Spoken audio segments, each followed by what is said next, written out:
Peace, healing, and light, family. Welcome back to another episode of Healing with Angelica's podcast, where we discuss all things healing. And if you are new to the show, again, welcome, welcome, welcome, beautiful souls.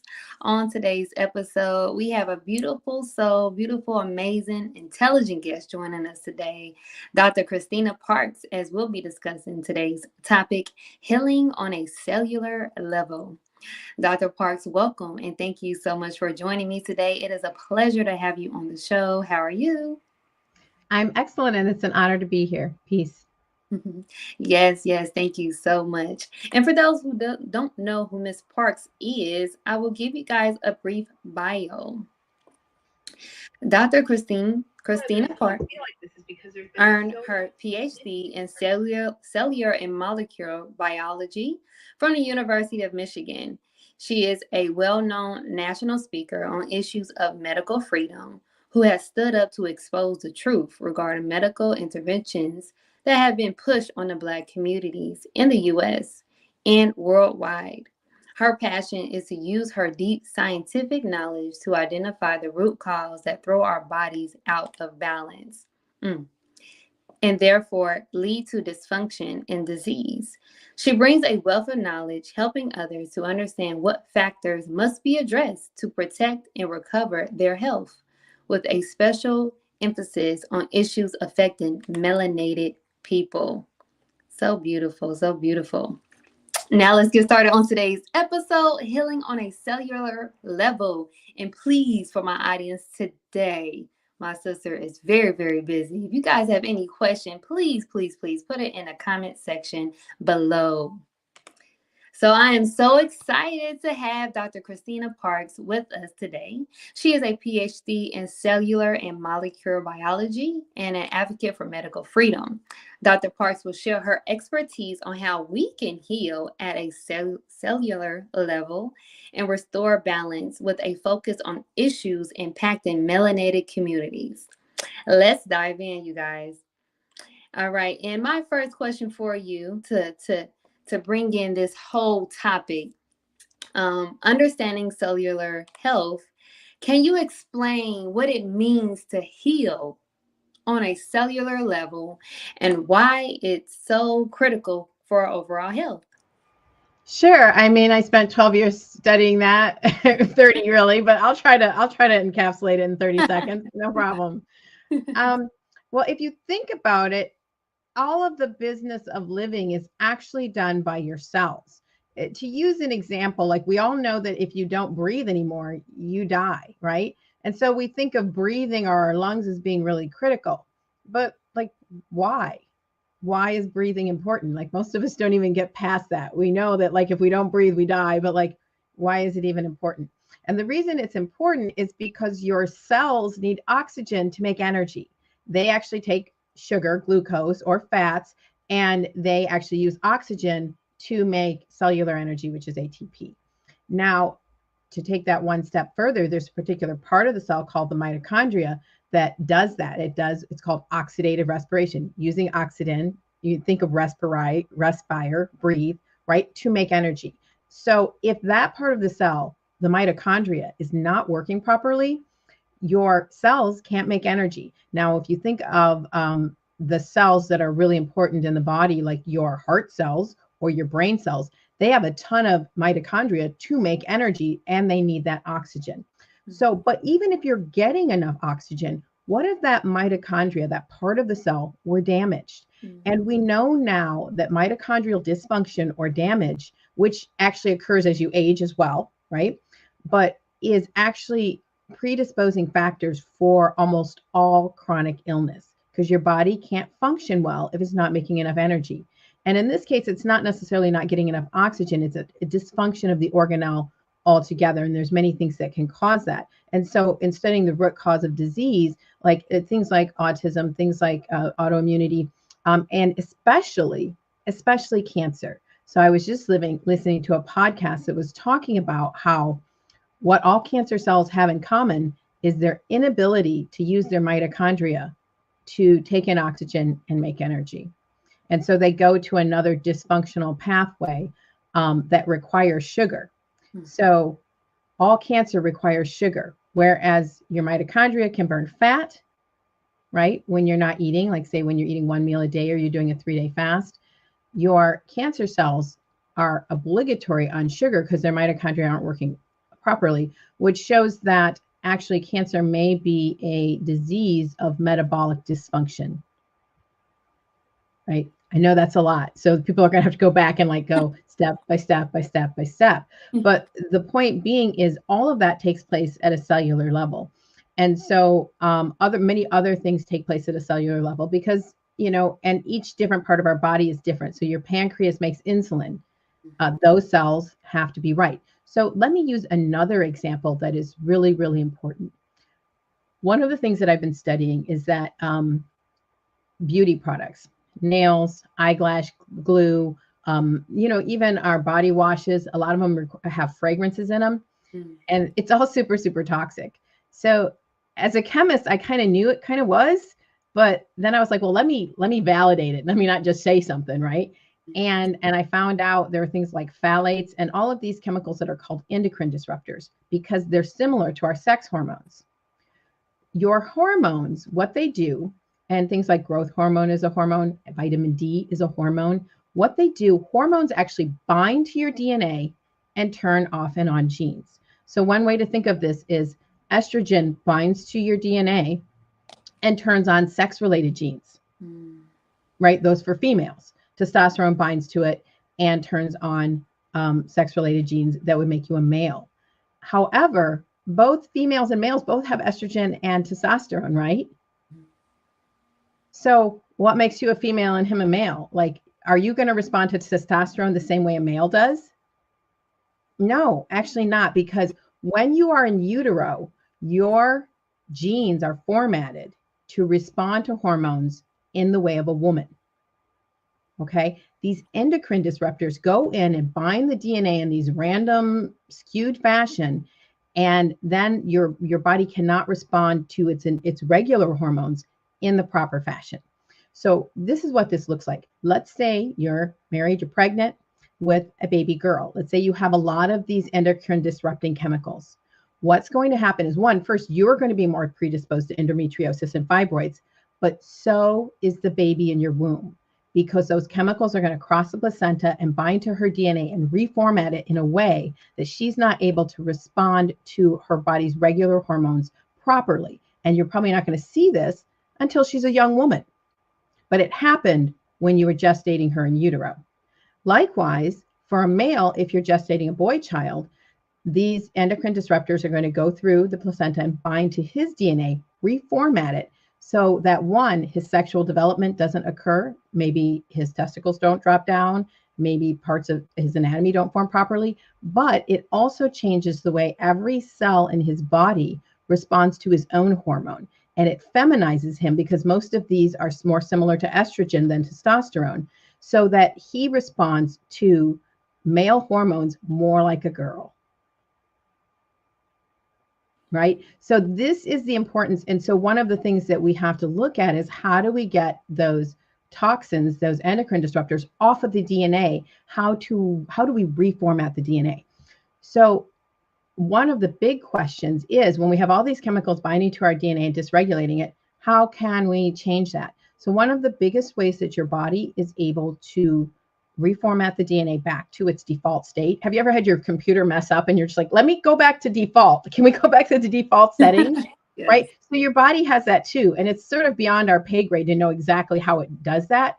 But we know that one of the things that does that is fasting. Okay, so fasting can actually walk this back. It can detox. Sometimes you do need extra help. And that's what I do, like with my Vita website, to detox your body. But fasting also helps the DNA to reformat back to its original state. It hasn't even been a whole 30 minutes yet, and you already dropping jewels. I love it.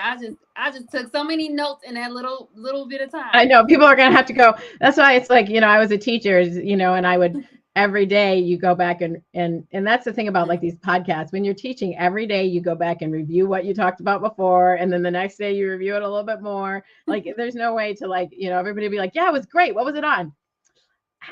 Yeah, let me. Gotta go back. You better Uh-huh. go watch it. Yes, yes, I love it. I know I'm gonna have to go back because you just said so much, and I love how um you spoke about just the endocrine disruptors that we have going on with just the products that we're using, the stuff we put on our nails, our eyelashes, and not even knowing, like when we do when woman wants to bear a child, how that affects the child. I didn't even know that. So I'm glad that you brought that up. You talked about the mitochondria. Mitochondria. The Mhm. mitochondria. I hope I'm saying it right. You talked about that, and could you break down, in my mind, mitochondria is the gut, right? That's the gut. Mm-mm, no, no, no. Oh, Mm-mm. okay, So you're probably thinking of the microbiome, okay. which is like the bacteria that you have in your gut that help you to make different, vitamins and to digest your food. But the Mhm. mitochondria is actually inside every single cell, and it makes energy. And so the cells that make the most energy, such as your heart cells and your muscle cells, are going to have the most mitochondria. So it's actually, it looks like kind of like a little bacteria inside the cell, and it actually has its own DNA as well. But it also plays a critical role as whenever. So, am I to understand correctly that you're a member of the Nation of Islam? Yes, ma'am. Okay, okay, right. Just want to make sure we're all Yeah, clear. no. And so you'll be doing Eat to Live, and you'll be doing one meal a day. So this is something that is really central to understanding one meal a day and intermittent fasting in general. And that is that your mitochondria, when they make energy, they make something called free radicals. And they're like free electrons. So nobody really wants to stick their finger in an electric socket because those free electrons will like cook you, Mm, right? In a similar way, whenever you make energy, you make free electrons, and they actually do damage to your cells and all of your tissues. So think about it like a power plant. You can't make electricity if you're putting in coal without making some pollution, right? It's the same with your mitochondria. In fact, the amount of free radicals that your mitochondria make should actually kill you. mm, Fortunately, God designed our bodies with ways to mop those up, and so that it doesn't kill you. If you don't do that, it creates a lot of inflammation and disease. So if the body's not doing that properly, then you're going to be very, very inflamed, and that can be a problem. However, with regard to Eat to Live, what happens is, let's go back to the power plant analogy. What's going to happen if you keep shoveling coal into that power plant and the fire just gets hotter and hotter and hotter? You're making a lot of energy, right? But you're also going to make way more pollution, right? And the fire is going to get really, really hot, and you're going to have a lot of inflammation, to relate it to your body. That's what eating multiple times a day does. mm. Now, many people will eat multiple times a day because it actually will.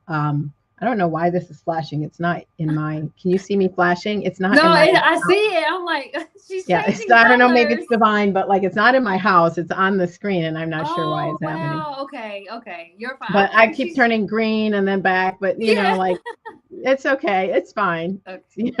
Making I me was like, feel you're special. changing I don't know colors. if it's my Cool. camera or what it is. It doesn't usually do this. It's But probably anyway, to the get back to the mitochondria.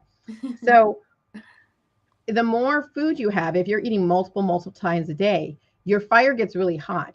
And because your fire gets really hot, you can actually burn more calories and get skinnier. They'll say your metabolism speeds up, right? However, it's not really good for you because you're making more free radicals. So you may look skinny, but you're making all of these free radicals that are actually damaging your tissues and causing inflammation. Okay. Now, conversely, let's say you start putting less coal in. Now, there is a worry that you won't get enough and you won't produce enough electricity, but actually, in your body, what happens is my divine essence is flashing through. That's what I like to see. That's what I like to see. yes. What actually happens in our bodies is it just slows the process of creating energy down, and it becomes more efficient. So it tries to become way more efficient. A lot of the times, what it will do is switch from burning sugar to burning fat, and it will burn it more efficiently, and it will create less free radicals. Mm, When you create less free radicals, you do less damage to your body. mm, However, it slows your metabolism down. mm. So you don't burn calories as quickly. And if, let's say, you start cheating or eating too much, you can actually gain weight. Okay.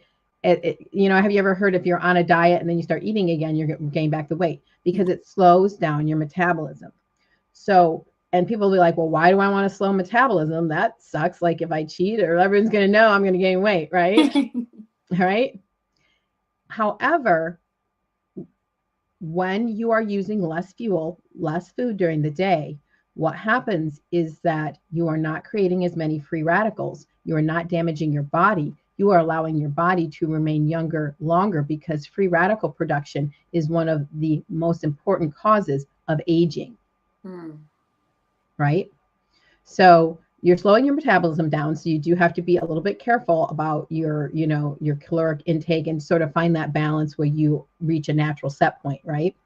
But over time, you're creating less inflammation. So you might have someone that you're friends with that's like eating 7 meals a day and is skinny or whatever. And I'm 54. And when I started doing 1 meal a day, I did lose a little bit of weight, not a lot. I lost maybe 10 or 15 pounds.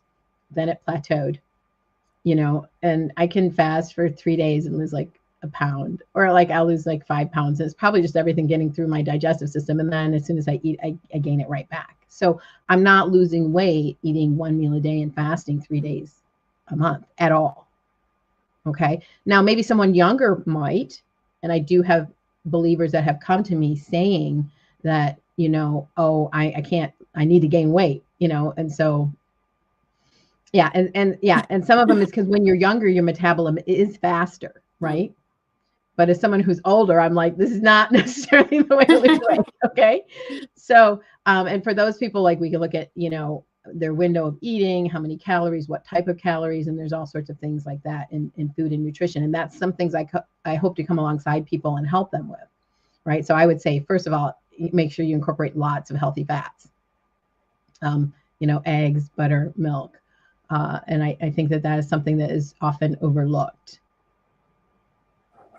But the end point, to just bring it back around and review, is that your mitochondria are really central, and that metabolism, they are the ones who produce energy. And if we optimize their function, reduce free radicals, produce energy well, then we should have all the energy we need, and we're producing less free radicals. So we're going to be aging slower. All right.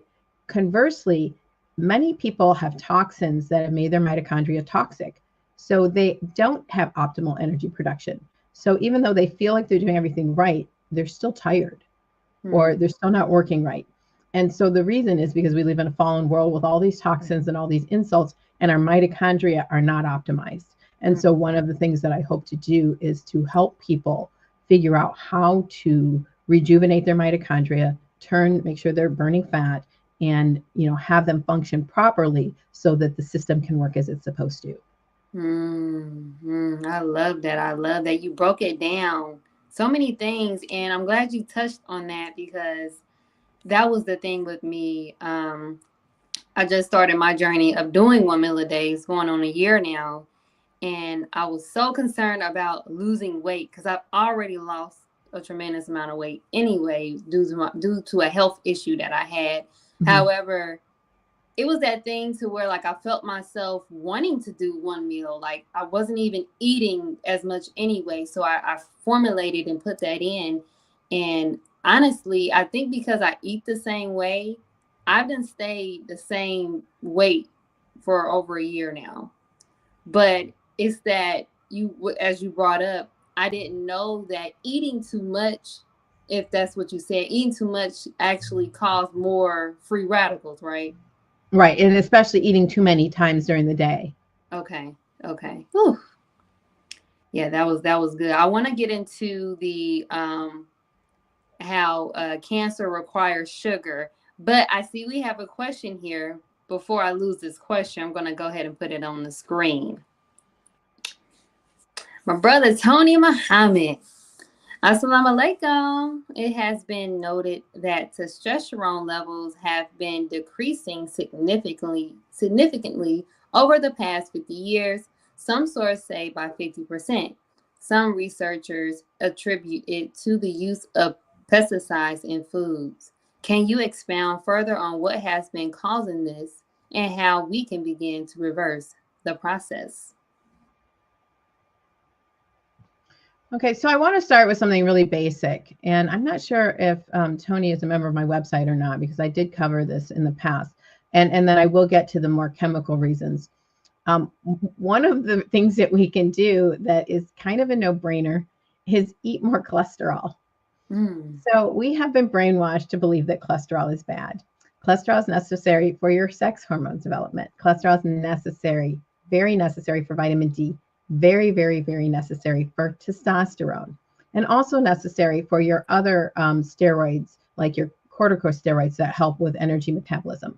But I want to get to testosterone because there was a study, and I do have this lectures up on my website. It's called Understanding Lipids and Fats, and this information is in there because it includes cholesterol.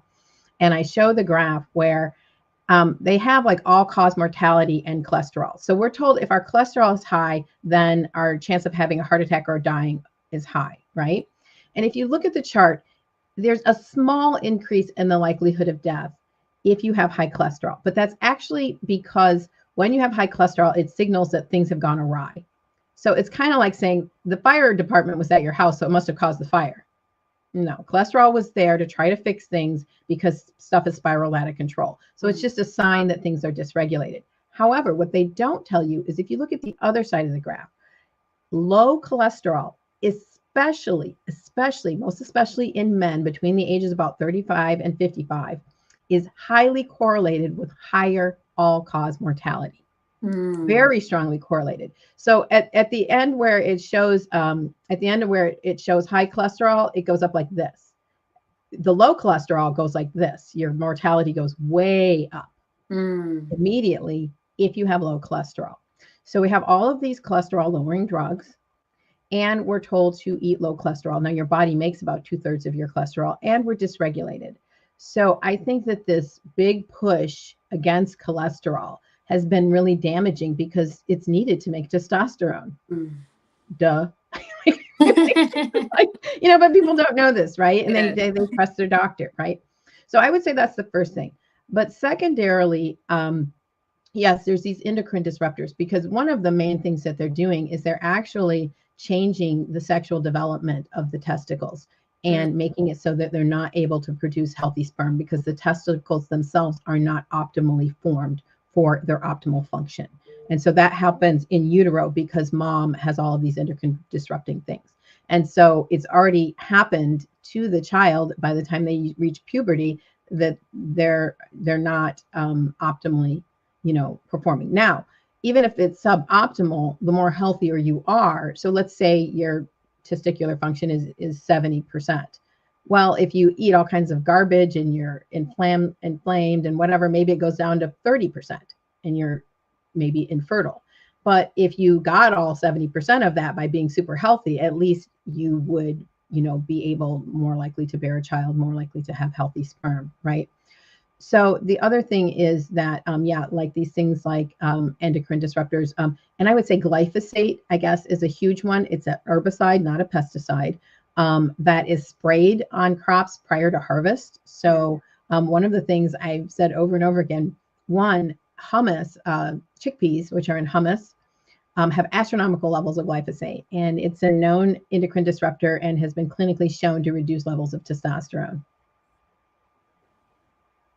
Did you have a question? You put your finger up. No, So, I'm glad that okay. I'm glad that you. I know you did a video about the chickpea, and a lot of chickpea lovers was like, I know.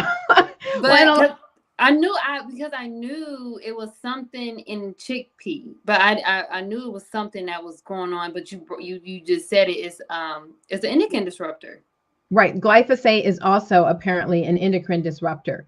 And so because it's sprayed on, and so that's why we want to get, our navy beans clean, or as, at least without glyphosate, but as organic or close to it as we can. And then if you do eat chickpeas, they have the highest levels recorded on anything, several orders of magnitude above anything else. So, and a lot of times we'll go to a restaurant and we'll order, falafel, or we'll order hummus, because we think that it's healthy. And I know someone who was eating hummus, non-organic, because she didn't know during her pregnancy, thinking she was being really, healthy. And she had a child. The child was not vaccinated. And she was like, what's wrong with my child? They're having all these gut issues. There's all these sensory issues.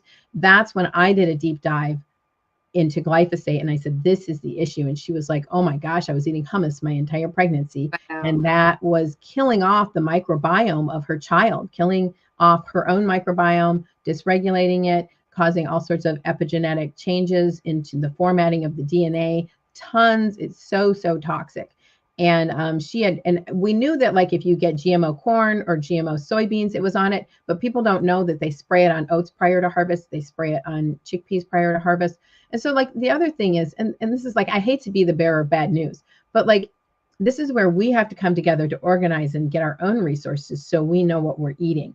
So many times you might go out to eat and people are going to order the fish, they're going to order the salmon. Well, that salmon is probably farmed. If it's called Atlantic salmon, it's farmed, and it's probably fairly toxic because it's grown in a pool in the ground, or a pool in the, like, it's a small net in like part of the ocean, but like a bay, right? Where it's constantly around their own feces because they've got hundreds, if not thousands, of the salmon all swimming together in this netted cage, basically. And then they feed them salmon chow, like, they make some kind of thing.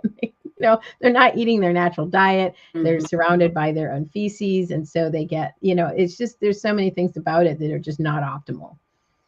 And like, if you do that once in a while, fine. But a lot of people, if by their job, they're always going out to eat, they may be consistently eating things that they think are good for them that are not, where they might be better to eat like the grass-fed pot roast, or, something that they don't think of as being as good. Like, if you looked at Eat to Live, there's some, from going over it several times, it looks like there's some criteria. First, is it clean? Okay. And so we know things like pigs are not clean or whatever. So is it clean? And secondarily, can it be made cleaner? So we're told chickens aren't naturally clean, but if we feed them well, then they'll be cleaner. Secondly, is it digestible? Beef is maybe clean, but is it digestible? And we're told that things like steak, which I love, aren't really very digestible. But if we did something like pot roast it or put it in a pressure cooker, that is going to make it more digestible. So there are things like chicken and beef that we can make cleaner and more digestible. So when we're looking at our options, we should look at that. So when we look at the option, we think salmon, I'm doing okay. Is it clean? Right? Then we can take something that's beautifully clean, like some sort of vegetable maybe, and deep fry it. There we go. Yes. And we can even take navy beans and make them into falafel and deep fry them in corn oil and make them completely indigestible and think we're doing okay. Right?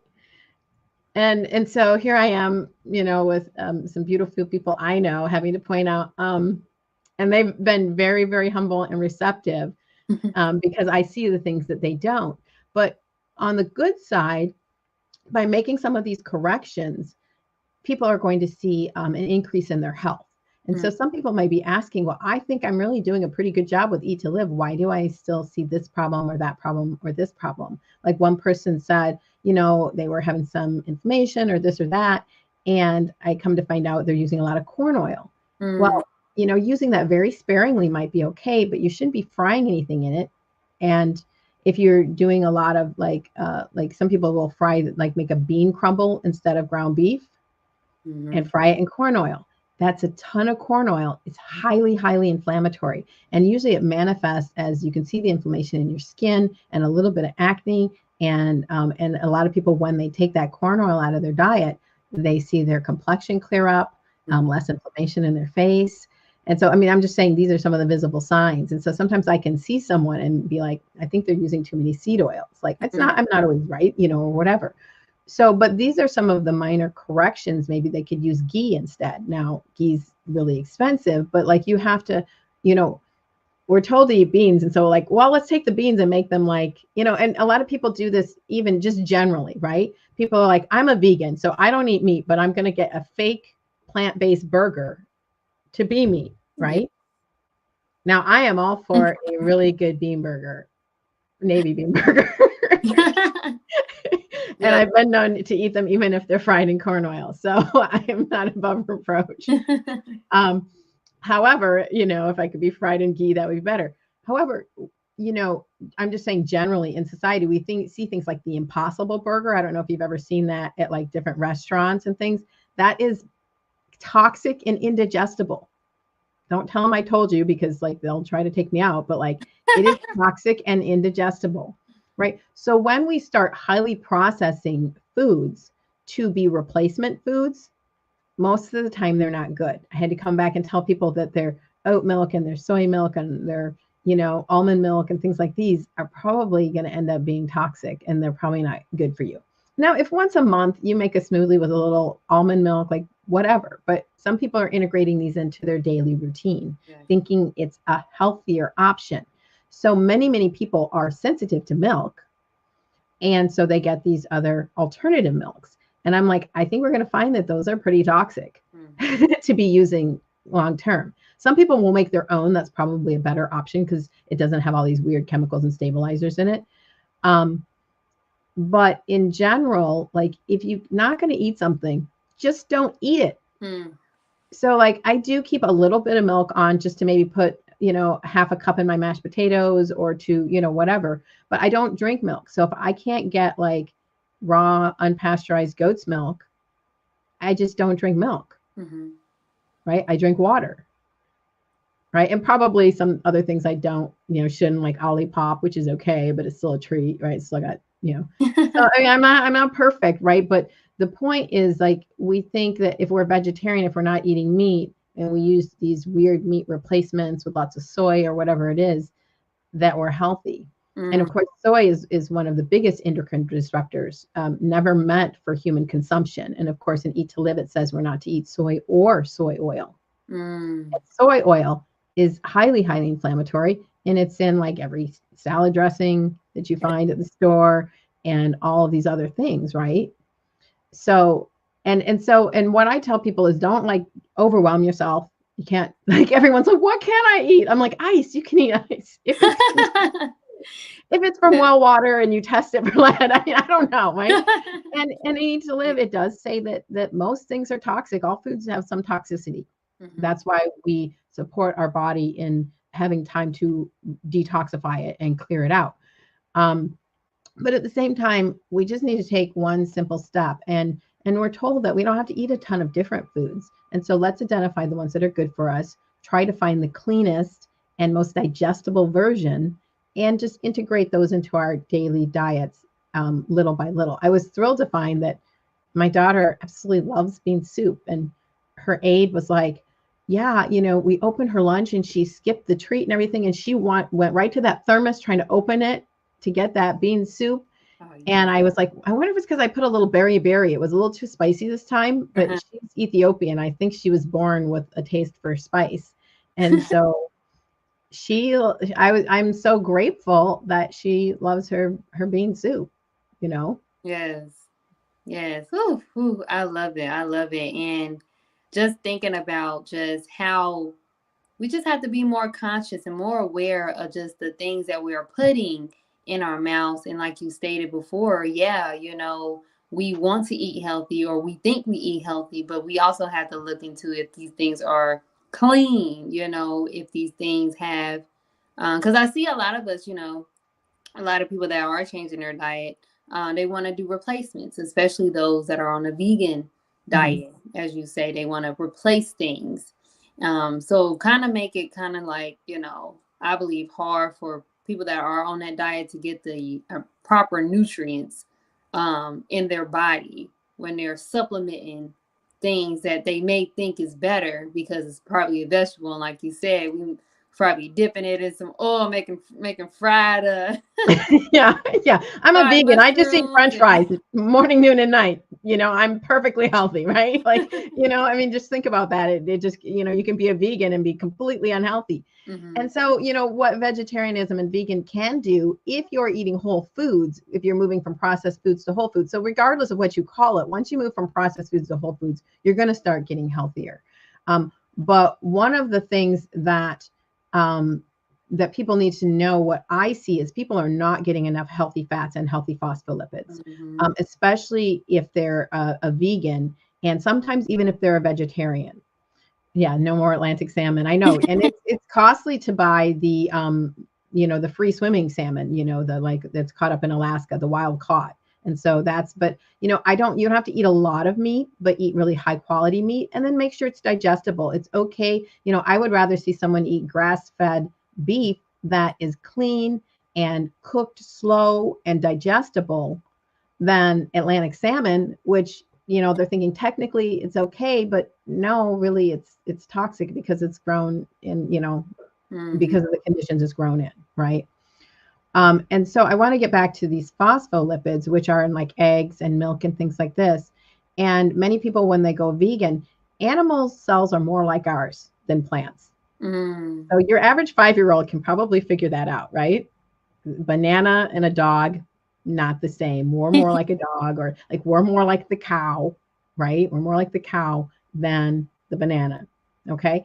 So the animals make the different components of their body, their cells, their cell membrane. They've made a whole bunch of those things to make up their own body that are really similar. So when we eat those, we're able to integrate those right into our body very, very quickly.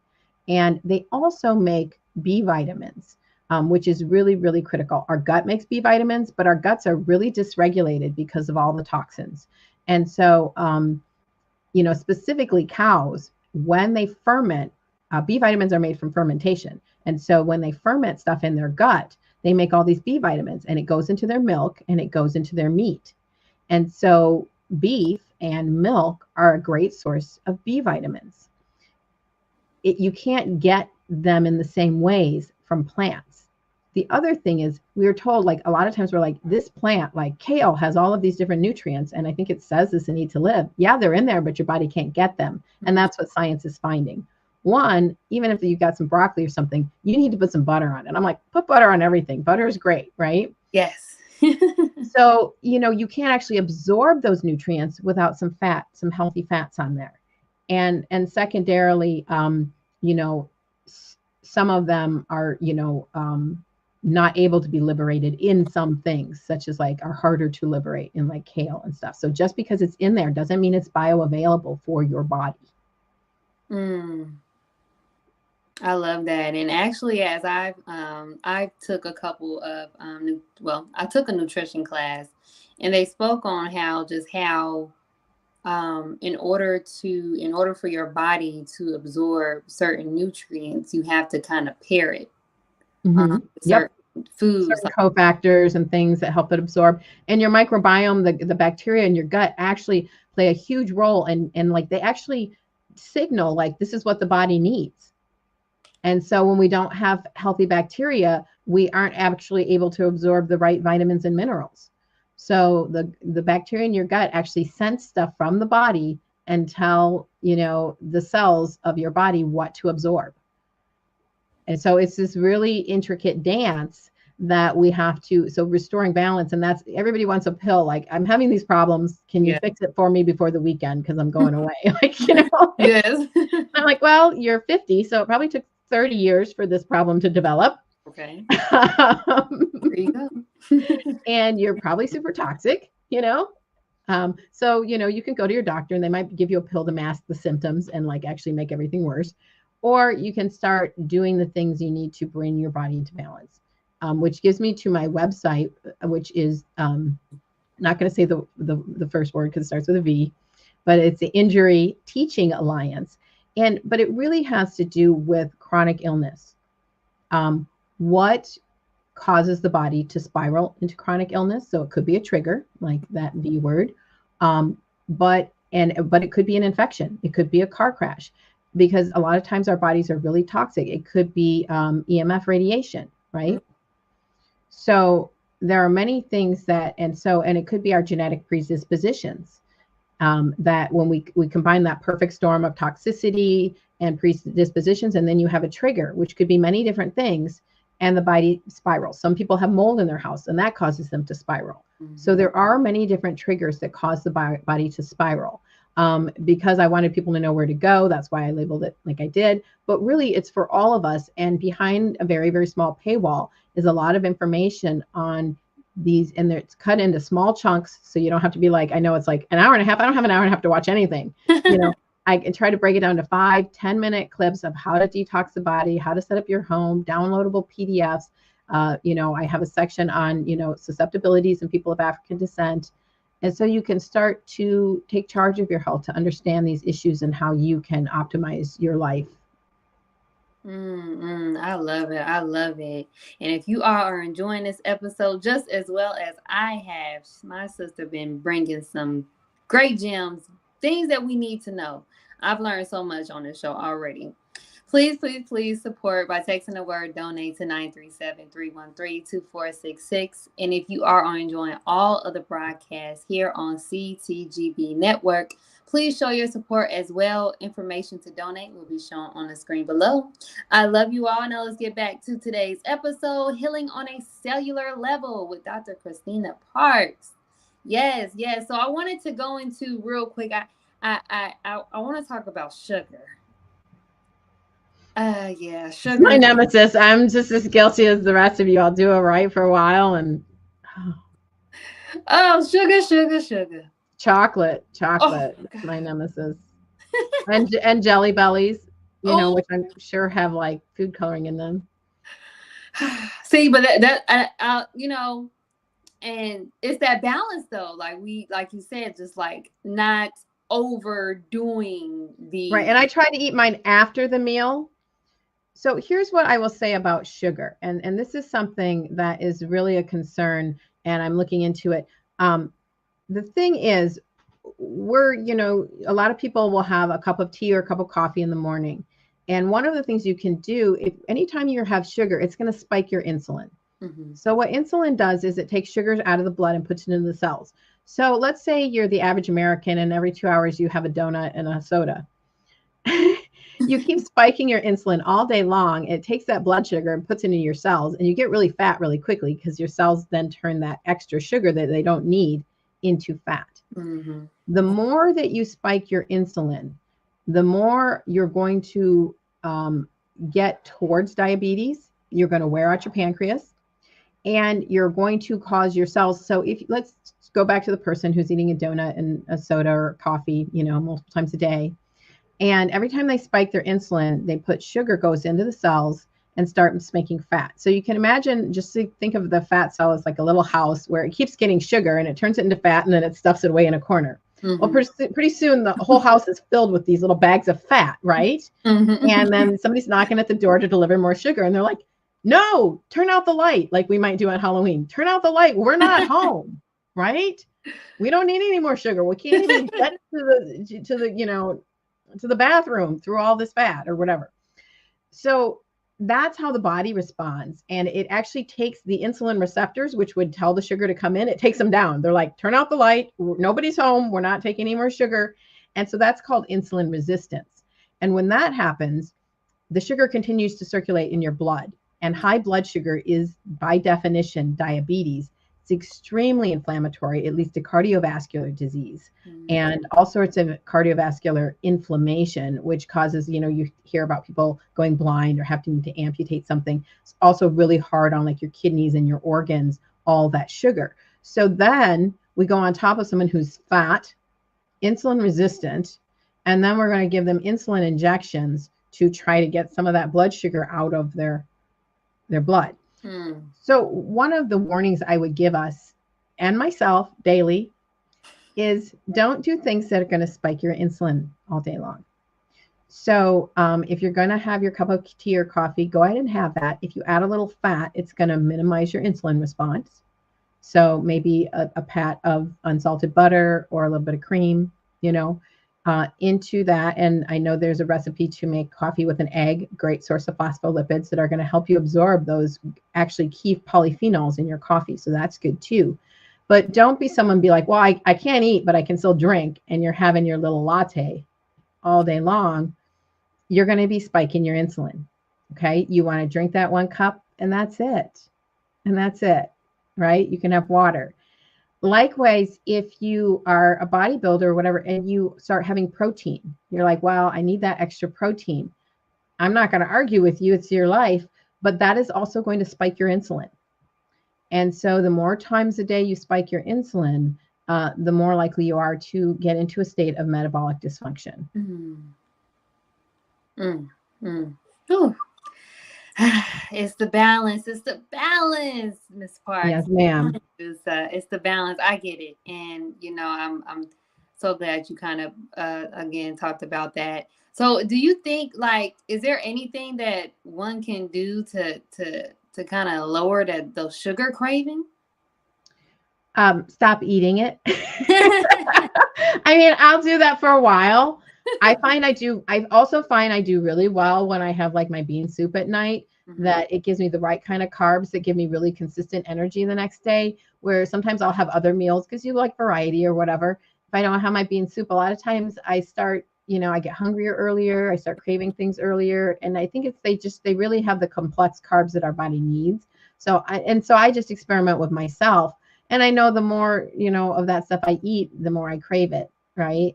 And we know that like it's emotional. So I would say one of the reasons we eat is because it's the easiest source of satisfaction that we can get. It's a very reliable source of satisfaction. Your husband's not acting right, go get a bar of chocolate. Kids driving you crazy, get two. Okay. There you go. There's no satisfaction in my life today. What can I eat that will taste good? Right? When you say it that way, it kind of sounds terrible. And so what we need to do is go inward, obviously, always to God. And we need to find that interior source of satisfaction. And so I have found, one, when we detox our body, it's going to, do better. And when we don't eat it, our microbiome actually changes not to crave it as much. So I'll find when I do a 3-day fast, my cells are super healthy because I've healed them at a cellular level. I don't have any cravings. I can, maybe if I, I don't know, if I smell food, I might start, but like, I really don't have any cravings, and I feel my energy levels are optimal. But the more I cheat, the more I cheat. Right. I don't know if anybody else has that experience. Yeah. Because it kind of starts cycling. But also to deal with the emotional eating aspect, we've got to process our emotions, allow ourselves to feel them. That means we have to be in a safe space. So this is an ongoing problem. But one of the things we can do is to give ourselves satisfying, fulfilling experiences, whether that's going for a walk, whether that's, drinking your tea. I usually drink my tea outside on the porch. I'm like, I'm only having one thing this morning. I'm taking my 20 minutes and having gratitude and tea, and an expensive tea too. I'm super bougie that way. Nothing's wrong with that. And so I've got my really expensive tea, and I'm like watching the wind blow and whatever, the sunrise or whatever it is. So we need to feel gratitude and fulfillment and satisfaction in our lives. So we need to focus on the areas of our lives that do. So when something dysregulates you, you can choose to let it get you into a negative emotional spiral. Or you can say, this is a bump in the road, and you can kind of recalibrate. And if you're able to recalibrate, and even all during your day, you can think of things that you have gratitude for. You can think of things that you find satisfying. You can take steps toward things you find satisfying. And ultimately, to me, it's been that interior journey where I got out of my mind, and I am a scientist, into my heart center. And like people used to say, meditate. So I would sit there and try to think about nothing. It never worked. I mean, I was like, this is like some sort of torture, right? Like, And then I learned to drop into my heart center and to stop thinking and start feeling, open my heart and feel. Like, think of moments that brought me gratitude, and just take like 15 or 20 minutes and just feel who I am. Feel my heart center, open my heart center. So it's not about trying not to think. It's just feeling what my soul feels like. And what we all want in terms of our divine purpose is to feel the expansion of our souls. When you resonate with who your soul is, you will draw into your reality everything that's meant for you. And your life will be satisfying because what's meant for you will come to you. Right? So it really behooves us to find that, and again, this is a science. So we think of it as something woo-woo thing that might happen and might not. You keep trying at something, you'll figure it out. Even your body will. Like, how did you figure out how to ride a bike? You're like, I don't know. The one day I couldn't, and the next day I could. Your body figured it out. You didn't consciously figure it out. Your body figured it out. So when you set some intentions to open your heart center, to feel gratitude, to feel your soul, it might be a bumpy road, but eventually you will get there. You will be able to open your heart. You will be able to feel who you are. And as you feel who you are sending the signal of your soul, out into the universe. And what comes back will be what's meant for you. And that will be satisfying to your soul instead of a list of things to do, right? Because think of those moments when you've been happiest. You couldn't, we strive to create those, right? We're like, if I do this and I plan this party and I do A, B, C, D, D, D, then we'll have a good time. And then everything looks okay, but there isn't any joy in it and you don't know why. Mm-hmm. Conversely, you just stumble into your friend's house and some people come over and you just have the best time ever. And it just happened. Your soul drew it to you. Mm. So we need to allow our soul to draw to us experiences that are satisfying and fulfilling. And we need to sit in the power of our own being so that we're resonating a clearer signal. And when we do that, instead of using food or other things to distract us from our usually transient emotional pain or self-protection mechanisms, then we will find life to be more fulfilling and have less cravings, because when you feel good, you're not rummaging through the refrigerator. Mm. When's the worst time for rummaging through the refrigerator? It's 10:30 at night. Ooh. When emotionally you're just at that point where you just don't have the emotional energy anymore. Mm. And you're like, I don't have the emotional energy to center myself. Where's the bar of chocolate? Okay, there you go. And I'm like, I know I should emotionally center myself. Mm-hmm. I'm getting in my car, driving to Walmart to get that chocolate bar. By the way, Walmart has a brand. It's Better Goods. And they have a chocolate bar that has lime in it, this lime filling that is amazing. So here I am, showing you guys how to fall off the wagon. I wrote that down. Very good. So put that on here for you. So I find myself driving to Walmart because I don't have it in the house. I'm at least that good, 10 o'clock at night to get a candy bar. Because at the end of the day, I don't have that, to regulate my emotional state. And so those are my spiritual practices. Okay, where are your weak points? And what I do recommend with people is stop beating yourself up and just notice. Mm-hmm. Notice when you're eating when you shouldn't be. Notice what you're eating. Notice why. Mm-hmm. And then just say, okay. And then just set an intention. Let me know what are the ways that maybe I could adjust things. So think of it as a science, as an adjustment, not a moral failure. Mm. Right? Absolutely. And I don't know if I'm teaching self-fulfillment as much as letting the power of God come in and through you, right? Because that's what it is. You're connecting to the source of all energy and fulfillment, which is your higher source, which is God. So I'm not really talking about because the self is limited, but God is unlimited. Ooh, there you go. There you go. Ooh, I love it. Oh my gosh. Ms. Parks, Dr. Parks, oh my gosh, do you understand? I have so many other questions I want to ask, but we have hit our hour mark. But I just want to say thank you so very much for joining me today to discuss this well-needed topic. I believe, again, we all going to have to go back over this multiple times to really digest the information that we got today. So I just want to say thank you again to discuss this well-needed topic that is very profound, healing on a cellular level. I would also like to thank my amazing audience and Healing Tribe for joining us today. I pray that this episode was informative, valuable, and of course, always healing to you all. Also, be sure to share, follow, and subscribe so you won't miss out on any upcoming episodes or any of your favorite podcast stations. Closing the Gap broadcast, which is CCG broadcast on YouTube. And of course, Healing with Angelica on Facebook and YouTube to help spread the light of healing to others in need. Also, if you're ready to start your healing journey and don't know where to start, Healing with Angelica is here to assist.